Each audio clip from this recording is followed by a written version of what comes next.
Olá! Hoje a gente vai mergulhar num verdadeiro mistério da biologia. Um mistério microscópico, mas com um impacto gigantesco. Exatamente. Como é que uma camada de células, que às vezes é mais fina que uma folha de papel, né, consegue se manter firme, se regenerar e até criar estruturas super complexas dentro do nosso corpo? A resposta, ou pelo menos grande parte dela, está na fundação, na base de tudo. Isso. Uma camada quase invisível, mas que é o palco de uma engenharia impressionante, a membrana basal epitelial. A gente recebeu a transcrição de uma aula de histologia sobre o assunto e a nossa missão hoje é justamente desvendar essa estrutura. Entender por que ela é tão crucial. Ok, vamos começar então pelo começo. Quando a gente olha um tecido epitelial no microscópio, vemos as células e logo abaixo uma linha, né, que parece ser a cola que prende tudo. Certo. Só que os nomes que aparecem para descrever essa cola são confusos. Às vezes chamam de membrana basal, outras de lâmina basal. É a mesma coisa? Essa é a primeira grande armadilha. E é uma ótima pergunta, porque a diferença é crucial e diz muito sobre como a ciência funciona. A resposta curta é: não são a mesma coisa. Ah, não são? Não. A diferença está basicamente na lente que se usa para olhar. Pensa assim: com um microscópio de luz, aquele mais comum, você consegue ver o contorno de uma parede de tijolos. Você sabe que a parede está ali. Certo, a visão geral. Isso, a visão geral. Essa parede que você enxerga é o que a gente chama de membrana basal. Entendi. É o que dá para ver com equipamento padrão, a visão mais macro da coisa? Exatamente. Mas aí você pega uma ferramenta muito mais poderosa, o microscópio eletrônico, e aponta para a mesma parede. Uhum. Agora, você não vê mais só o contorno. Você consegue ver cada tijolo, a argamassa entre eles, os mínimos detalhes. Esse tijolo mais fundamental, essa camada super fina que forma a base de tudo, essa é a lâmina basal. Ah, então a lâmina basal é um componente da membrana basal. É o componente principal, mas ainda assim uma parte do todo. Espera um pouco. Se a lâmina basal é só uma parte, tipo o tijolo, o que é o resto?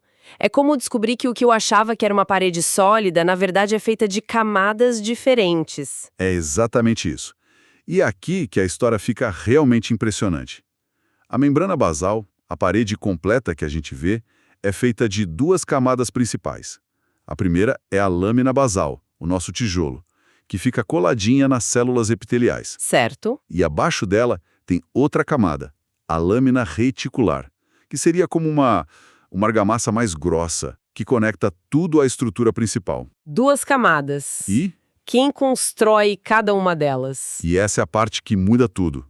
Não é uma via de mão única. As próprias células epiteliais, elas produzem e secretam os componentes da lâmina basal. Elas constroem o próprio piso onde vão viver. Ok, isso faz sentido. Elas criam a própria fundação imediata. E aí vem a reviravolta. A lâmina reticular, a camada de baixo, não é feita pelo epitélio. Não. Não. Ela é produzida pelas células do outro lado da fronteira, as células do tecido conjuntivo que fica logo embaixo. Nossa! Então é um trabalho em equipe, entre dois tipos de tecido completamente diferentes. É uma parceria de construção em nível celular. O epitélio constrói o piso e o tecido conjuntivo responde construindo o contrapiso, sabe? Entrelaçando tudo com fibras de colágeno para dar resistência, é uma verdadeira conversa entre os tecidos. Uau, isso é incrível! Não é só uma estrutura, é o resultado de um trabalho em conjunto. Um constrói uma parte, o outro constrói a outra, e juntas elas formam essa barreira funcional. Precisamente. E essa precisão toda na ciência nos leva a outro ponto interessante da terminologia. A gente usa lâmina basal para epitélios. Mas e quando a gente vê uma estrutura parecida ao redor de uma célula muscular? Ou de um neurônio? Imagino que tem um nome diferente. Tem.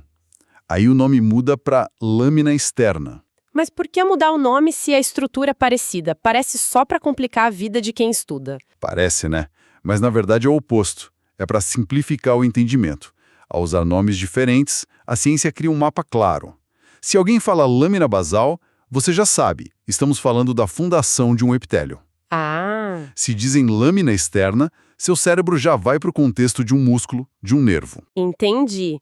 Então, a escolha do nome é como um GPS de terminologia? Assim, um neurologista e um dermatologista sabem que estão falando de coisas parecidas, mas em bairros diferentes do corpo. Perfeito. É um código para garantir que todos estejam na mesma página. Ok, então a arquitetura é fascinante, com diferentes construtores e um GPS de nomes. Mas toda essa engenharia complexa deve ter um propósito, né? Para que serve tudo isso? O principal motivo, e talvez o mais óbvio, é a ancoragem. Pensa na nossa pele. Ela está o tempo todo sendo esticada, esfregada, sofrendo atritos. Sim. O epitélio, que é a camada de cima, precisa estar absurdamente bem preso ao tecido conjuntivo de baixo, onde ficam os vasos sanguíneos, os nervos. Se não estivesse, qualquer movimento mais brusco poderia fazer a nossa pele, sei lá, descolar. Descolar. Nossa, que imagem! E como essa supercola funciona no nível da célula? A conexão é feita por estruturas bem especializadas chamadas hemidesmossomos. O nome já diz tudo. Hemi significa metade. Metade. É. As células epiteliais se conectam umas nas outras, lado a lado, com umas estruturas que são tipo rebites, os desmossomos. O hemidesmossomo é literalmente meio rebite.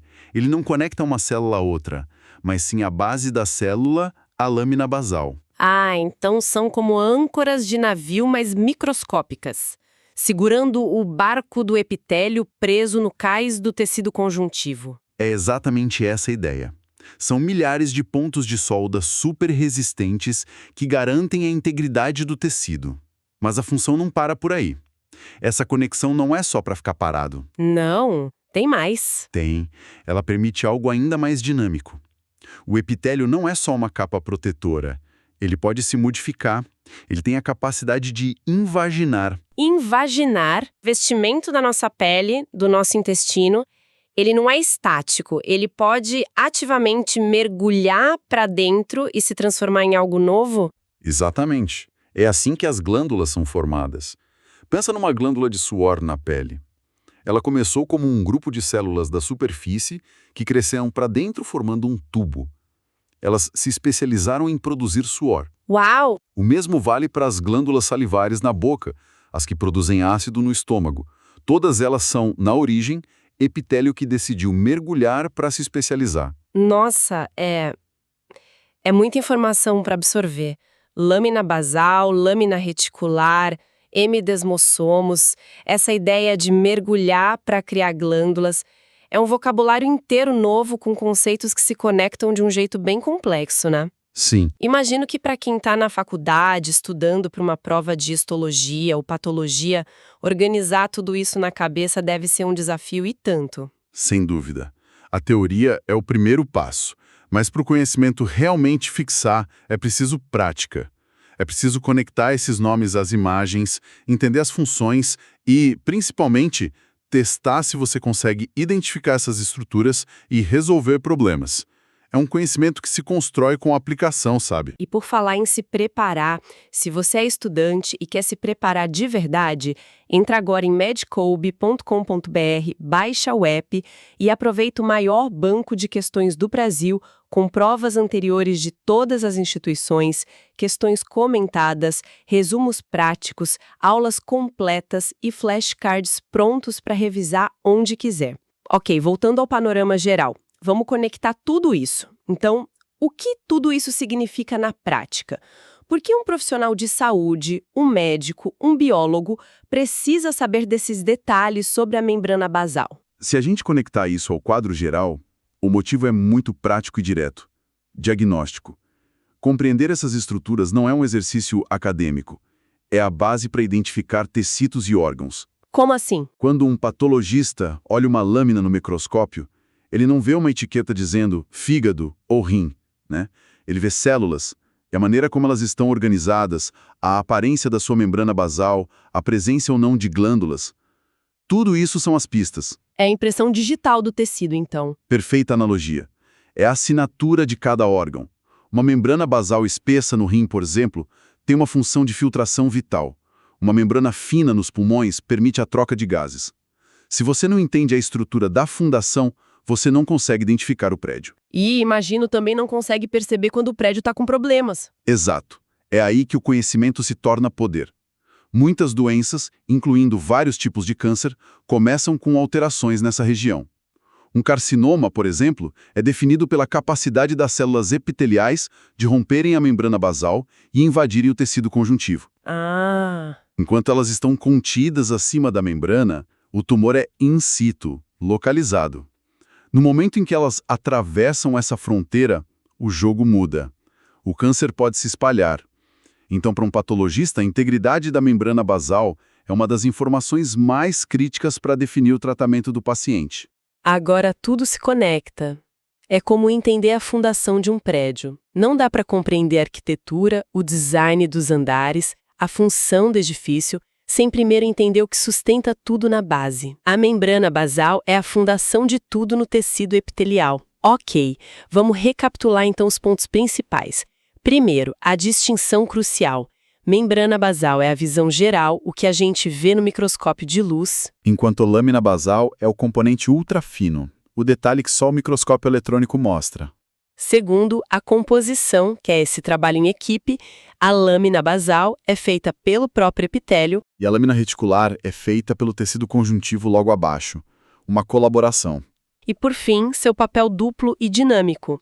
Não é só uma cola para ancorar o epitélio, Com os hemidesmossomos, isso. mas também serve como uma espécie de guia, permitindo que o epitélio mergulhe e forme estruturas como as glândulas. Exatamente. E para deixar um pensamento final que expande um pouco o que a gente discutiu, nós focamos muito no papel estrutural, na ancoragem, né? Sim, Mas a membrana basal é muito mais do que uma estrutura passiva. Ela também funciona como um filtro altamente seletivo, controlando o que pode passar do conjuntivo para o epitélio e vice-versa. certo. E talvez o mais importante, ela serve como um mapa para a regeneração de tecidos depois de uma lesão. As células que sobrevivem usam a membrana basal como um trilho para saber para onde crescer. Uhum. Pensando nisso, uma questão importante surge. O que aconteceria com a capacidade de um tecido de se curar, se nutrir ou se proteger se sua membrana basal fosse danificada por uma doença autoimune, por diabetes ou por um trauma? Isso muda completamente a nossa percepção. Ela deixa de ser uma fundação passiva e se torna uma participante ativa e indispensável na saúde, na doença e na recuperação